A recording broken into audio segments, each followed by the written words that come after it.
नमस्कार दर्शक बंधु आज हेउछि जून मास 30 तारिख सोमवार। आज सकाळर टॉप 20 देश विदेश राशिफल और अनेक योजनार खबर उपरे आसंतु नजर पकईबा। तेणुकरी भिडियोटी को प्रथमरु शेष पर्यंत देखिबाकू अनुरोध एवं आपणंकु गोटे अनुरोध भिडियो को गोटे लाइक करंतु एवं मो चैनल को प्रथम आसीथिले गोटे सब्सक्राइब करी ऑल नोटिफिकेशन को ऑन करंतु। फलरे एहीपरी नुआ नुआ खबर मो चैनल साहाय्य आपण माने प्रथमे पाई परिबे एवं आपण माने केउ सब जिल्लारू देखुचंती ताहा निश्चय कमेंट माध्यम रे मतामत देबे। तेणु आसंतु आजिर खबर उपरे नजर पकाइबा। प्रथम खबर हैला आसंता 3 दिन राज्यर विभिन्न स्थान रे प्रबल वर्षा नहीं संभावना रही। दक्षिण पश्चिम बांग्लादेश और संलग्न गांगेय पश्चिम उपकूल रे एक घूर्णिबलय सृष्टि होईछि। आज यह घनीभूत होई लघुचापर रूप नेब। लघुचाप प्रभाव रे अनेक स्थान रे प्रबल वर्षा हेबो बोली पाणीपाग विभाग पूर्वानुमान करिछि। तेबे आसंतु जानिबा आज सबु केउ स्थान रे प्रबल वर्षा नहीं अलर्ट जारी होईछि। आज मयूरभंज रे प्रबलरु अति प्रबल वर्षा नहीं ऑरेंज अलर्ट जारी होईछि। बालेश्वर और भद्रक रे अधिक वर्षा होई पारे। सेहीपरि रविवार दिन संबलपुर झारसुगुड़ा सुंदरगढ़ देवगढ़ बालेश्वर भद्रक जाजपुर केन्द्रापड़ा कटक जगतसिंहपुर पुरी खोर्धा नयागढ़ गंजाम और गजपति रे घड़घड़ी सह वर्षा संभावना होइथिला। सेहीपरि आज मयूरभंज केन्दुझर सुंदरगढ़ रे अति प्रबल वर्षा होई पारे। देवगढ़ संबलपुर झारसुगुड़ा रे अति प्रबल वर्षा होई पारे। सेहीपरि 1 तारिख रे नयागढ़ कलाहांडी और कंधमाल रे प्रबल वर्षा हेबो बोली पाणीपाग विभाग पक्षरु आकलन करा जायछि।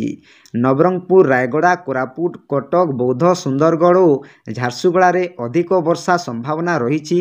2 तारिख रे सुंदरगढ़ झारसुगुड़ा बरगढ़ नवरंगपुर कलाहांडी नुआपड़ा बलांगीर रे अधिक वर्षा होई पारे। परवर्ती खबर पेट्रोल पकाइबाकू जाउछंती कि तेबे टांकी भरिबा पूर्वरु आजिर दर केते पेट्रोल कमिछि ना बढ़िछि चालंतु जानिबा। आज देशर प्रमुख सहर रे पेट्रोल डीजेल दाम।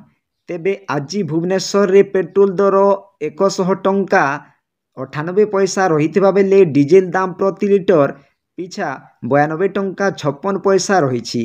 एपरिकी देशर प्रमुख सहर रे पेट्रोल और डीजेल दर स्थित रहिछि। तेबे भुवनेश्वर रे बढ़िछि पेट्रोल डीजेल दाम। दिल्ली रे पेट्रोल लिटर पिछा 94 टंका 77 पैसा और डीजेल दर 87 टंका 67 पैसा होइछि। मुंबई रे पेट्रोल लिटर पिछा 103 टंका 50 पैसा होइथिबा बेले डीजेल लिटर पिछा 90 टंका 3 पैसा रहिछि। सेहीपरि कोलकाता रे पेट्रोल दर 105 टंका 41 थिबा बेले डीजेल दर 92 टंका 2 पैसा रहिछि।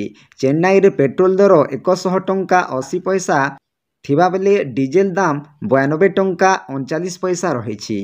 परवर्ती खबर ज्योतिष शास्त्र अनुसार जून 30 तारिख अर्थात आज 8:33 रे मंगल ग्रह पूर्वा फाल्गुन नक्षत्र प्रवेश करी सिंह राशि रे विराजमान रहिबे।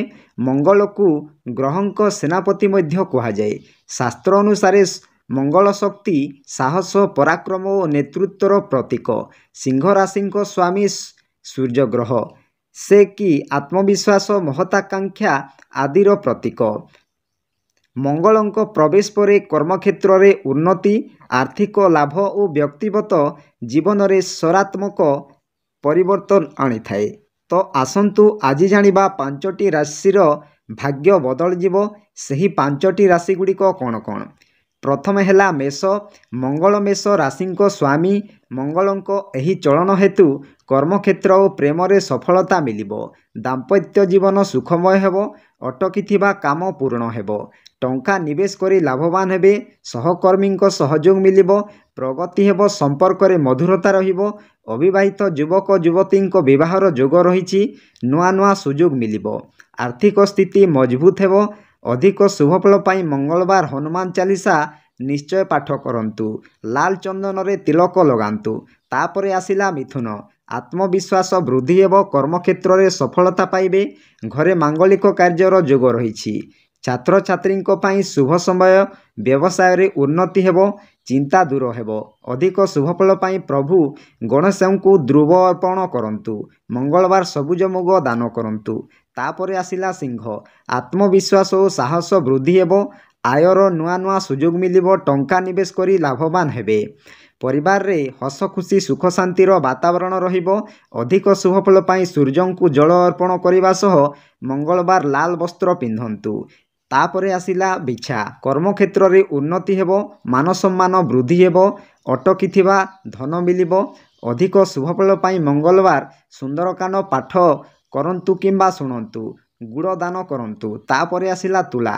ଆର୍ଥିକ ସ୍ଥିତି ମଜବୁତ ହେବ। କର୍ମକ୍ଷେତ୍ରରେ ମାନସମ୍ମାନ ବୃଦ୍ଧି ହେବ। ଧନ ସଞ୍ଚୟ କରିବେ। ଅଧିକ ଶୁଭଫଳ ପାଇଁ ଶୁକ୍ରବାର ମା ଲକ୍ଷ୍ମୀଙ୍କ ମନ୍ଦିରରେ ମିଶ୍ରି ଅର୍ପଣ କରନ୍ତୁ। ମଙ୍ଗଳବାର ଲାଲ ମସୁର ଡାଲି ଦାନ କରନ୍ତୁ। ପରବର୍ତ୍ତୀ ଖବର, ରୁଷ ରାଜଧାନୀ ମସ୍କୋରେ ଭୟଙ୍କର ବିମାନ ଦୁର୍ଘଟଣା ଘଟିଛି। ୟାକ୍-18 ବିମାନ ଦୁର୍ଘଟଣାଗ୍ରସ୍ତ ହେବା ଫଳରେ ଏଥିରେ ଥିବା ସମସ୍ତ ଲୋକଙ୍କ ଜୀବନ ଯାଇଛି। ମିଳିଥିବା ସୂଚନା ଅନୁସାରେ ଏହି ବିମାନରେ ମୋଟ 4 ଜଣ ଥିଲେ। ମୃତକଙ୍କ ମଧ୍ୟରେ କ୍ରୁ ସଦସ୍ୟ ଏବଂ ତାଲିମପ୍ରାପ୍ତ ପାଇଲଟମାନେ ସାମିଲ ଅଛନ୍ତି। ଟ୍ରେନିଂ ସମୟରେ ବିମାନଟି ଦୁର୍ଘଟଣାଗ୍ରସ୍ତ ହୋଇଛି। ରିପୋର୍ଟ ଅନୁସାରେ ବିମାନଟି ହଠାତ୍ ନିୟନ୍ତ୍ରଣ ହରାଇ ତଳକୁ ଖସି ପଡ଼ିଛି। ରୁଷର ଜରୁରୀକାଳୀନ ପରିଚାଳନା ମନ୍ତ୍ରଣାଳୟ ଅନୁଯାୟୀ ବିମାନର ଇଞ୍ଜିନରେ ତ୍ରୁଟି ଯୋଗୁଁ ଦୁର୍ଘଟଣା ଘଟିଛି। ଇଞ୍ଜିନ ଫେଲ୍ ହେବା ପରେ ବିମାନଟି ନିୟନ୍ତ୍ରଣ ବାହାରକୁ ଯାଇ ଏକ ଖୋଲା ପଡ଼ିଆରେ ଖସି ପଡ଼ିଲା। ଏହାପରେ ବିମାନରେ ନିଆଁ ଲାଗିଯାଇଥିଲା। ଫଳରେ ବିମାନରେ ଥିବା 4 ଜଣଙ୍କର ଘଟଣାସ୍ଥଳରେ ହିଁ ମୃତ୍ୟୁ ଘଟିଛି। ପରବର୍ତ୍ତୀ ଖବର, ପୁରୀ ଶରଧାବାଲିରେ ଅଘଟଣ। ରଥରେ 3 ଠାକୁରଙ୍କ ସକଳ ପହଡ଼ ଖୋଲିବା ପରେ ଘଟିଲା ବଡ଼ ଅଘଟଣ। ଠାକୁରଙ୍କ ଦର୍ଶନ ପାଇଁ ପ୍ରବଳ ଭିଡ଼ରେ ସୃଷ୍ଟି ହେଲା ଦଳଚକଟା, ଯେଉଁଥିରେ 3 ଜଣ ଭକ୍ତଙ୍କ ମୃତ୍ୟୁ ଘଟିଥିବା ସୂଚନା ମିଳିଛି। ଆଉ ଏବେ 3 ଜଣ ମୃତକଙ୍କ ପରିଚୟ ସାମ୍ନାକୁ ଆସିଛି। ମୃତକ 3 ଜଣଙ୍କ ମଧ୍ୟରୁ ନୟାଗଡ଼ର ଜଣେ ମହିଳା ବୋଲି ଚିହ୍ନଟ ହୋଇଛନ୍ତି। ସୁଧୀର ନୟାଗଡ଼ରୁ ରଥଯାତ୍ରା ପାଇଁ ପୁରୀ ଆସିଥିଲେ। ଆଉ ଏହି ଅଘଟଣରେ ତାଙ୍କର ମୃତ୍ୟୁ ହୋଇଥିବା ଜଣାପଡ଼ିଛି। ସେହିପରି ଭୁବନେଶ୍ୱର ଉପକଣ୍ଠ ବାଲିଅନ୍ତା ଅଞ୍ଚଳରେ ଜଣେ ମୃତ। ଏହାସହ ଭୁବନେଶ୍ୱର ଶହୀଦନଗର ଅଞ୍ଚଳର ଜଣଙ୍କ ମୃତ୍ୟୁ ହୋଇଥିବା ସୂଚନା ମିଳିଛି। ମୃତକଙ୍କ ମଧ୍ୟରେ ଜଣେ କିଡନୀ ରୋଗୀ ଥିବା କୁହାଯାଇଛି। ଅନ୍ୟ ଜଣେ ହୃଦଘାତର ଶିକାର। ପରବର୍ତ୍ତୀ ଖବର, ସକାଳୁ ସକାଳୁ ବଡ଼ ଭୂମିକମ୍ପ ଝଟକା। ତୀବ୍ର ଭୂମିକମ୍ପ ଝଟକାରେ ଥରିଲା ଶତ୍ରୁ ଦେଶ ପାକିସ୍ତାନ। ରବିବାର ଦିନ ସକାଳୁ ସକାଳୁ ଏହି ଭୂମିକମ୍ପ ହୋଇଛି। ନ୍ୟାସନାଲ ସେଣ୍ଟର ଫର ସିସ୍ମୋଲୋଜି ଅନୁସାରେ ରିକ୍ଟର ସ୍କେଲରେ ଭୂମିକମ୍ପର ତୀବ୍ରତା 5.2 ମାପ କରାଯାଇଥିଲା। ଭୋର 3.54ରେ ଭୂମିକମ୍ପ ଝଟକା ଅନୁଭୂତ ହୋଇଥିଲା। ଭୂମିକମ୍ପ ଭୟରେ ଲୋକମାନେ ଘରୁ ବାହାରୁ ଆସିଥିଲେ। ଭୂମିକମ୍ପର କେନ୍ଦ୍ରସ୍ଥଳ ନ୍ୟାସନାଲ ସେଣ୍ଟର ଅଫ ସିସ୍ମୋଲୋଜି କହିଛି ଯେ ଭୂମିକମ୍ପର କେନ୍ଦ୍ରସ୍ଥଳ ଅକ୍ଷାଂଶ 30.25 ଉତ୍ତର, ଦ୍ରାଘିମା 69.82 ପୂର୍ବରେ ଥିଲା। ପରବର୍ତ୍ତୀ ଖବର, ଭାରତୀୟ କ୍ରିକେଟ ପ୍ରେମୀ ପୁଣି ଥରେ ବୈଭବଙ୍କ ଖେଳରେ ଖୁସି ହୋଇଛନ୍ତି। ଇଂଲଣ୍ଡରେ ବୈଭବ ସୂର୍ଯ୍ୟବଂଶୀ ନିଜର ଦମଦାର ଖେଳ ଆରମ୍ଭ କରିଛନ୍ତି। ଭାରତର ଲୋକପ୍ରିୟ ଖେଳାଳି ଇଂଲଣ୍ଡରେ ତାଙ୍କର ପ୍ରଥମ ମ୍ୟାଚରେ ଏକ ଚମତ୍କାର ଇନିଂସ ଖେଳି ରେକର୍ଡ ସୃଷ୍ଟି କରିଛନ୍ତି। ସେ ଇଂଲଣ୍ଡ ଅଣ୍ଡର-19ରେ 252 ଷ୍ଟ୍ରାଇକ୍ ରେଟ୍ରେ 48 ରନ୍ କରିଛନ୍ତି। ତାଙ୍କର ଇନିଂସ ଏପରି ଥିଲା ଯେପରି ଏହି ମ୍ୟାଚ୍ 50 ଓଭରରେ ନୁହେଁ ବରଂ 20 ଓଭରର। ବୈଭବଙ୍କ ସୂର୍ଯ୍ୟବଂଶୀ ତାଙ୍କର 19 ଓଭରର ଇନିଂସରେ 8ଟି ଚୌକା ମାରିଥିଲେ। ପରବର୍ତ୍ତୀ ଖବର, ଇଣ୍ଡିଆନ ବ୍ୟାଙ୍କ 2ଟି ଅଫିସ ଆସିଷ୍ଟାଣ୍ଟ ପଦ ପାଇଁ ନିଯୁକ୍ତି ସମ୍ପର୍କିତ ଏକ ଆନୁଷ୍ଠାନିକ ବିଜ୍ଞପ୍ତି ପ୍ରକାଶ କରିଛି। ଆଗ୍ରହୀ ଓ ଯୋଗ୍ୟ ପ୍ରାର୍ଥୀମାନେ ଅଫଲାଇନ୍ ମାଧ୍ୟମରେ ଆବେଦନ କରିପାରିବେ। ଆବେଦନ ଫର୍ମ ଜମା କରିବାର ଶେଷ ତାରିଖ ହେଉଛି 2025 ଜୁଲାଇ 16। ଇଣ୍ଡିଆନ ବ୍ୟାଙ୍କ ନିଯୁକ୍ତି 2025। ଯୋଗ୍ୟତା ମାନଦଣ୍ଡ, ପ୍ରାର୍ଥୀଙ୍କ ବୟସ 22ରୁ 40 ବର୍ଷ ମଧ୍ୟରେ ହେବା ଆବଶ୍ୟକ ଏବଂ ସେମାନଙ୍କର BSW, BA କିମ୍ବା BComରେ ସ୍ନାତକ ଡିଗ୍ରୀ କରିବା ନିହାତି ଜରୁରୀ। ମୌଳିକ କମ୍ପ୍ୟୁଟର ଜ୍ଞାନ ବାଧ୍ୟତାମୂଳକ ଏବଂ ମୌଳିକ ଆକାଉଣ୍ଟିଂ ଜ୍ଞାନ ଥିବା ପ୍ରାର୍ଥୀମାନଙ୍କୁ ଅଗ୍ରାଧିକାର ଦିଆଯିବ। ଅଫିସ୍ ଆସିଷ୍ଟାଣ୍ଟ ଭାବେ ପୂର୍ବ ଅଭିଜ୍ଞତା ଥିବା ପ୍ରାର୍ଥୀମାନଙ୍କୁ ଅତିରିକ୍ତ ସୁବିଧା ମିଳିବ। ପରବର୍ତ୍ତୀ ଖବର ମହାପ୍ରଭୁଙ୍କ ବିଶ୍ୱ ପ୍ରସିଦ୍ଧ ଘୋଷଯାତ୍ରାର ତୃତୀୟ ଦିନରେ ଏକ ବଡ଼ ଧରଣର ଅଘଟଣ ଘଟିଛି। ପ୍ରଶାସନର ଦାୟିତ୍ୱହୀନତା କାରଣରୁ ଅନେକ ଭକ୍ତ ଆହତ ହୋଇଥିବା ବେଳେ 3 ଜଣଙ୍କ ମୃତ୍ୟୁ ଘଟିଛି, ଯାହାକୁ ନେଇ ପୋଲିସ ଓ ଜିଲ୍ଲା ପ୍ରଶାସନର ବ୍ୟବସ୍ଥାକୁ ସାଧାରଣରେ ଦାୟୀ କରାଯାଇଛି। ଆହତମାନେ ପୁରୀ ସଦର ମୁଖ୍ୟ ଚିକିତ୍ସାଳୟରେ ଚିକିତ୍ସିତ ହେଉଥିବା ବେଳେ ମୃତକଙ୍କ ବ୍ୟବଚ୍ଛେଦ କରାଯାଇଛି। ଶ୍ରୀଗୁଣ୍ଡିଚା ମନ୍ଦିର ସମ୍ମୁଖରେ ଥିବା ରଥାରୂଢ଼ ଶ୍ରୀ ବିଗ୍ରହଙ୍କୁ ଭକ୍ତଙ୍କ ଦର୍ଶନ ସମୟରେ ହଠାତ୍ ଠେଲାପେଲା ପରିସ୍ଥିତି ସୃଷ୍ଟି କାରଣରୁ ଭକ୍ତ ତଳେ ପଡ଼ି ଆହତ ହେବା ସହ 3 ଜଣଙ୍କ ମୃତ୍ୟୁ ଘଟିଛି। ଏହି ଘଟଣା ସମ୍ପର୍କରେ ଜଣେ ବରିଷ୍ଠ ସେବାୟତ ବିସ୍ଫୋରକ ବୟାନ ଦେଇଛନ୍ତି କହିଛନ୍ତି ଯେ ପ୍ରଶାସନର ଅପାରଗତା ଏହି ଦୁର୍ଘଟଣାର ମୁଖ୍ୟ କାରଣ। ଚଳିତ ରଥଯାତ୍ରାରେ ପୂର୍ବାପେକ୍ଷା ଅତ୍ୟଧିକ ଲୋକ ଆସିଛନ୍ତି। ଏହାକୁ ପୋଲିସ ବାହିନୀ ନିୟନ୍ତ୍ରଣ କରିବା କଥା।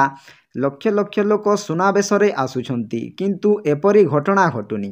ପରବର୍ତ୍ତୀ ଖବର ମୁଖ୍ୟମନ୍ତ୍ରୀଙ୍କ ବଡ଼ ଘୋଷଣା। ରାଜ୍ୟର ଶିଶୁ ବାଟିକାଗୁଡ଼ିକରେ ଶିଶୁ ସେବିକା ନିୟୋଜିତ କରିବା ପାଇଁ ମୁଖ୍ୟମନ୍ତ୍ରୀ ମୋହନ ଚରଣ ମାଝୀ ନୀତିଗତ ନିଷ୍ପତ୍ତି ନେଇଛନ୍ତି। ଏହି ଶିଶୁ ସେବିକାମାନେ ଶିଶୁ ବାଟିକାର ଛୋଟ ପିଲାମାନଙ୍କୁ ସହାୟତା ଯୋଗାଇ ଦେବା ସହିତ ଶିକ୍ଷକମାନଙ୍କ ଉପରେ ରହୁଥିବା ଅଣଶିକ୍ଷା କାର୍ଯ୍ୟର ବୋଝ ହାଲୁକା କରିବାରେ ସହାୟକ ହେବେ। ତେଣୁ ଶିକ୍ଷକମାନେ କେବଳ ଶିକ୍ଷା ଉପରେ ଦୃଷ୍ଟି ଦେବେ। ଏହାଦ୍ୱାରା ପ୍ରାଥମିକ ଶ୍ରେଣୀର ପିଲାଙ୍କ ଗୁଣାତ୍ମକ ଶିକ୍ଷାର ବିକାଶ ହେବ ବୋଲି ମୁଖ୍ୟମନ୍ତ୍ରୀ ଆଶା ରଖିଛନ୍ତି। ସୂଚନାଯୋଗ୍ୟ ଯେ ନୂତନ ଜାତୀୟ ଶିକ୍ଷାନୀତି ଅନୁଯାୟୀ ରାଜ୍ୟର 45,000 ସରକାରୀ ପ୍ରାଥମିକ ବିଦ୍ୟାଳୟରେ ଚଳିତ ଶିକ୍ଷାବର୍ଷଠାରୁ ଶିଶୁ ବାଟିକା ଖୋଲାଯାଇଛି। ଏଥିରେ 5ରୁ 6 ବର୍ଷ ବୟସର ପିଲାମାନଙ୍କୁ ପ୍ରାକ୍ ପ୍ରାଥମିକ ଶିକ୍ଷା ପ୍ରଦାନ କରାଯାଉଛି। ପରବର୍ତ୍ତୀ ଖବର। ଆଜିକାଲି ସୋସିଆଲ ମିଡ଼ିଆରେ ଏକ ମଜାଲିଆ ଭିଡ଼ିଓ ଖୁବ୍ ଭାଇରାଲ ହେଉଛି, ଯେଉଁଥିରେ ଜଣେ ଯାତ୍ରୀ ଟ୍ରେନ୍ରେ ଏମିତି ଏକ ଦେଶୀ କୌଶଳ କରିଛନ୍ତି ଯାହା ଦେଖି ସମସ୍ତେ ଆଶ୍ଚର୍ଯ୍ୟ ହେବା ସହ ମଜା ବି ନେଇଛନ୍ତି। ଭିଡ଼ିଓରେ ଜଣେ ଯାତ୍ରୀ ତାଙ୍କ ଫ୍ୟାନ୍କୁ ଟ୍ରେନ୍ ସିଟ୍ ପାଖରେ ଥିବା ପ୍ଲଗ୍ ବୋର୍ଡରେ ଲଗାଇ ଆରାମରେ ପବନ ଖାଇଛନ୍ତି। ସାଧାରଣତଃ ଲୋକମାନେ ଯାତ୍ରା ସମୟରେ ଫ୍ୟାନ୍ ନିଅନ୍ତି ଲଗେଜ୍ ଭାବରେ, କିନ୍ତୁ ବ୍ୟବହାର ପାଇଁ ନୁହେଁ। ଏହି କାରଣରୁ ୟୁଜରମାନେ ଏହି ଭିଡ଼ିଓ ଦେଖି ଆଶ୍ଚର୍ଯ୍ୟ ହେବା ସହ ଏହାକୁ ସୋସିଆଲ ମିଡ଼ିଆରେ ବହୁଳ ଭାବରେ ସେୟାର ବି କରିଛନ୍ତି। ପରବର୍ତ୍ତୀ ଖବର। ଭାରତର ଦ୍ୱିତୀୟ ବୃହତ୍ ଟେଲିକମ୍ କମ୍ପାନୀ ଏୟାରଟେଲ୍ ନିକଟରେ ଏକ ଶସ୍ତା ଏବଂ ଦୀର୍ଘମିଆଦୀ ପ୍ରିପେଡ୍ ପ୍ଲାନ୍ ଆରମ୍ଭ କରିଛି, ଯାହା କୋଟି କୋଟି ଗ୍ରାହକଙ୍କୁ ବର୍ଷଭର ରିଚାର୍ଜର ଚିନ୍ତାରୁ ମୁକ୍ତି ଦେଇଛି। ଏହି ପ୍ଲାନ୍ଗୁଡ଼ିକ ସହରୀୟ ଏବଂ ଗ୍ରାମୀଣ ଗ୍ରାହକଙ୍କ ପାଇଁ ସୁବିଧାଜନକ ଏବଂ ବଜେଟ୍ ଅନୁକୂଳ ହେବା ସହିତ ଅନଲିମିଟେଡ୍ କଲିଂ, ଡାଟା ଏବଂ ଅନ୍ୟାନ୍ୟ ସୁବିଧା ପ୍ରଦାନ କରୁଛି। ଏୟାରଟେଲ୍ର 365 ଦିନିଆ ପ୍ଲାନ୍ର ବିଶେଷତ୍ୱ। 1,849 ଟଙ୍କା ପ୍ଲାନ୍।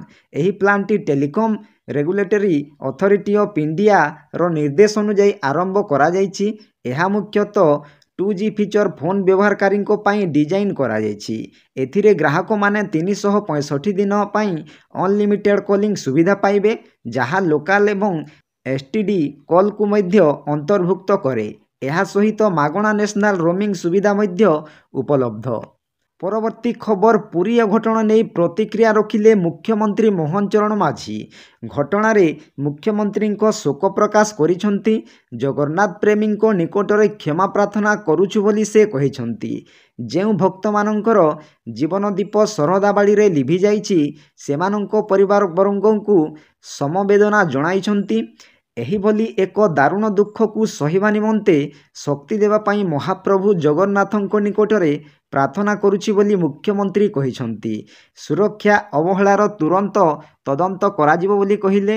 ସମ୍ପୃକ୍ତ ବ୍ୟକ୍ତିମାନଙ୍କ ବିରୋଧ ଦୃଷ୍ଟାନୁମୂଳକ କାର୍ଯ୍ୟାନୁଷ୍ଠାନ ହେବ ବୋଲି ମୋହନ କହିଛନ୍ତି।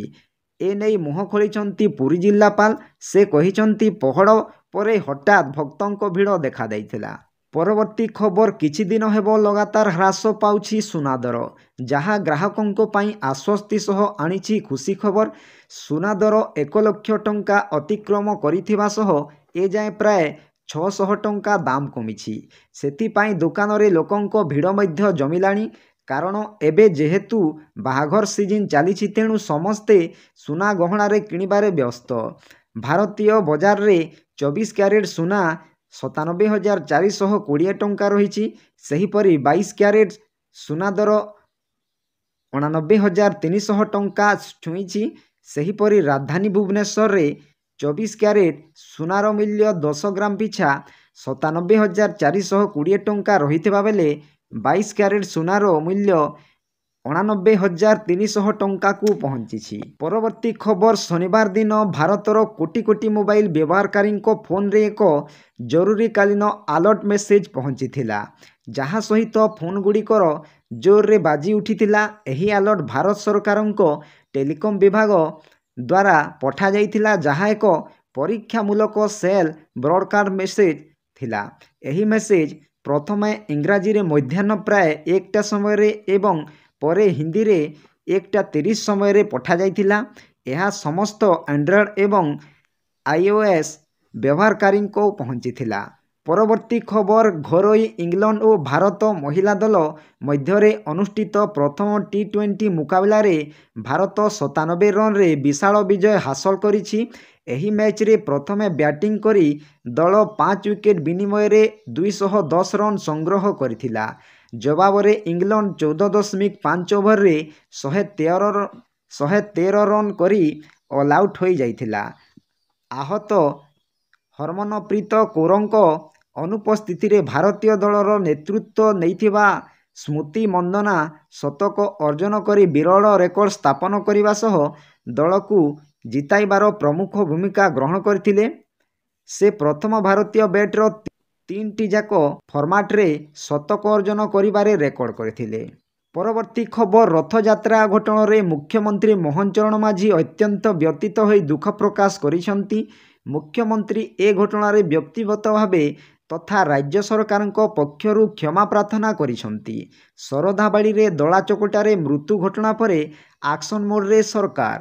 ପୁରୀ ଜିଲ୍ଲାପାଳ ଓ ଏସ୍ପିଙ୍କୁ ମଧ୍ୟ ବଦଳି କରାଯାଇଛି। ନୂତନ ଜିଲ୍ଲାପାଳ ଭାବେ ଶ୍ରୀ ଚଞ୍ଚଳ ରଣାଙ୍କୁ ନିଯୁକ୍ତ କରାଯାଇଥିବା ବେଳେ ନୂତନ ଏସ୍ପି ଭାବେ ଶ୍ରୀ ପିନାକ ମିଶ୍ରଙ୍କୁ ଦାୟିତ୍ୱ ଦିଆଯାଇଛି।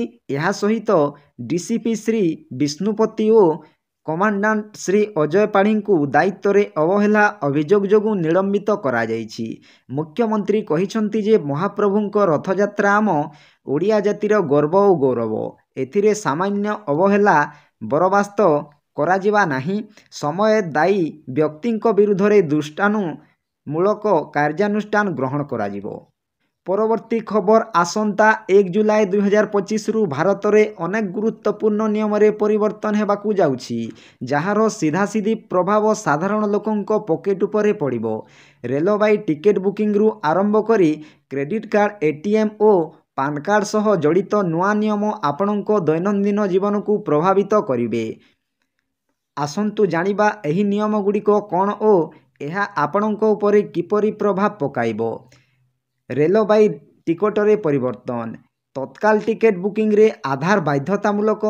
1 ଜୁଲାଇ 2025ରୁ IRCTC ୱେବସାଇଟ୍ କିମ୍ବା ଆପ୍ ମାଧ୍ୟମରେ ତତ୍କାଳ ଟିକେଟ ବୁକ୍ କରିବା ପାଇଁ ଆଧାର ଯାଞ୍ଚ ବାଧ୍ୟତାମୂଳକ ହେବ। ଯାତ୍ରୀମାନଙ୍କୁ ନିଜର ଆଧାର ନମ୍ବର IRCTC ପ୍ରୋଫାଇଲରେ ଲିଙ୍କ କରି ଯାଞ୍ଚ କରାଇବାକୁ ପଡ଼ିବ। ଟିକେଟ ଭଡ଼ାରେ ବୃଦ୍ଧି। ଭାରତୀୟ ରେଳବାଇ ଦୀର୍ଘ ଦୂରତାର ଯାତ୍ରା ପାଇଁ ଟିକେଟ ଭଡ଼ାରେ ବୃଦ୍ଧି ଘୋଷଣା କରିଛି। 500 କିଲୋମିଟରରୁ ଅଧିକ ଦୂରତ୍ୱ ପାଇଁ ନନ୍-AC ଟିକେଟ ପାଇଁ ପ୍ରତି କିଲୋମିଟର 1 ପଇସା ଏବଂ AC ପାଇଁ 2 ପଇସା ବୃଦ୍ଧି ହେବ। 500 କିଲୋମିଟରରୁ କମ୍ ଦୂରତ୍ୱ ପାଇଁ ଭଡ଼ା ସ୍ଥିର ରହିବ। କ୍ରେଡିଟ୍ କାର୍ଡ ନିୟମରେ ପରିବର୍ତ୍ତନ। HDFC ବ୍ୟାଙ୍କ 1 ଜୁଲାଇରୁ HDFC କ୍ରେଡିଟ୍ କାର୍ଡ ବ୍ୟବହାରକାରୀଙ୍କୁ ଥାର୍ଡ ପାର୍ଟି ପ୍ଲାଟଫର୍ମ ମାଧ୍ୟମରେ ବିଲ୍ ପେମେଣ୍ଟ କଲେ 1% ଅତିରିକ୍ତ ଶୁଳ୍କ ଦେବାକୁ ପଡ଼ିବ।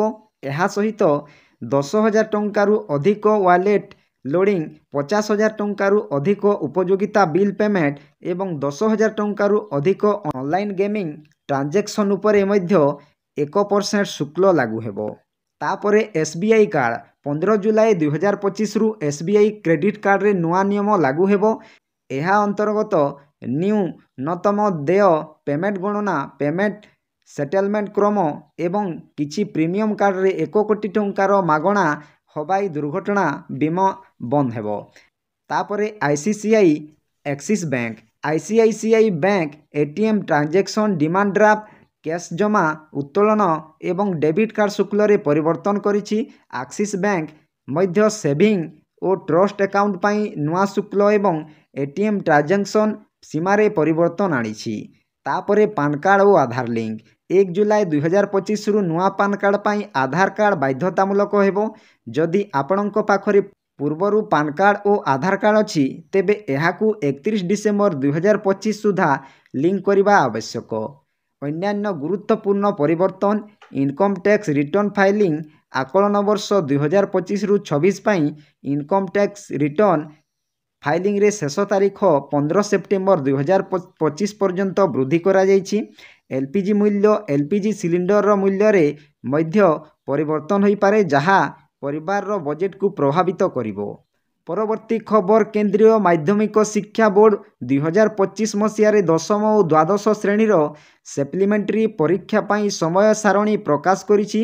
ଏହି ପରୀକ୍ଷାଗୁଡ଼ିକ ଜୁଲାଇ 15, 2025 ଠାରୁ ଆରମ୍ଭ ହେବ ଯେଉଁଥିରେ ଦଶମ ଶ୍ରେଣୀର ପରୀକ୍ଷା ଜୁଲାଇ 22 ପର୍ଯ୍ୟନ୍ତ ଚାଲିବ ଏବଂ ଦ୍ୱାଦଶ ଶ୍ରେଣୀର ପରୀକ୍ଷା ଗୋଟିଏ ଦିନ ଅର୍ଥାତ୍ ଜୁଲାଇ 15ରେ ଶେଷ ହେବ। ଏହି ସମୟ ସାରଣୀ CBSEର ଅଫିସିଆଲ ୱେବସାଇଟ୍ www.cbse.gov.in ରେ ଉପଲବ୍ଧ ହୋଇଛି। ପରୀକ୍ଷା ବିବରଣୀ ଓ ସମୟ ସମସ୍ତ ପରୀକ୍ଷା ସକାଳ 10:30ରୁ ଦିନ 1:30 ପର୍ଯ୍ୟନ୍ତ ଏକମାତ୍ର ସିଫ୍ଟରେ ଅନୁଷ୍ଠିତ ହେବ। କିଛି ଐଚ୍ଛିକ ଏବଂ ଭୋକେସନାଲ ବିଷୟରେ ପରୀକ୍ଷା 2 ଘଣ୍ଟା ପାଇଁ ହେବ।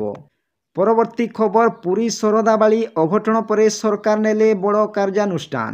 ପୁରୀର SP ଓ ଜିଲ୍ଲାପାଳଙ୍କୁ ବଦଳି କରି ନୂଆ SP ଜାଲାପାଳଙ୍କୁ ଦାୟିତ୍ୱ ଦେଲେ। ଏହାସହ ମୃତ ପରିବାର ଲୋକଙ୍କ ପାଇଁ ଅନୁକମ୍ପା ରାଶି ମଧ୍ୟ ଘୋଷଣା କଲେ। ମୃତ ପରିବାର ଲୋକଙ୍କୁ ମିଳିବ 25 ଲକ୍ଷ ଟଙ୍କା। ମୃତ ଶ୍ରଦ୍ଧାଳୁଙ୍କ ପରିବାର ଲୋକଙ୍କୁ 25 ଲକ୍ଷ ଲେଖାଏଁ ସହାୟତା ରାଶି ଘୋଷଣା ହୋଇଛି। ସହାୟତା ରାଶି ଘୋଷଣା କଲେ ରାଜ୍ୟ ସରକାର। ତ ଆପଣମାନେ କିଛି ସମୟ ଭିତରେ 20ଟି ଖବର ବିଷୟରେ ଜାଣିପାରିଲେ।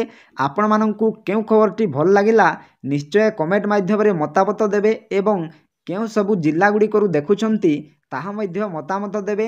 ଭିଡ଼ିଓଟି ଯଦି ଭଲ ଲାଗିଥାଏ ଗୋଟିଏ ଲାଇକ୍ କରନ୍ତୁ ଏବଂ ମୋ ଚ୍ୟାନେଲକୁ ପ୍ରଥମେ ଆସିଥିଲେ ଗୋଟିଏ ସବସ୍କ୍ରାଇବ୍ କରି ଅଲ୍ ନୋଟିଫିକେସନକୁ ଅନ୍ କରନ୍ତୁ ଫଳରେ ଏହିପରି ନୂଆ ନୂଆ ଖବର ମୋ ଚ୍ୟାନେଲ ସାହାଯ୍ୟରେ ଆପଣମାନେ ପ୍ରଥମେ ପାଇପାରିବେ। ଭିଡ଼ିଓକୁ ଏଇଠି ଏଣ୍ଡ କରୁଛି। ଜୟ ଜଗନ୍ନାଥ।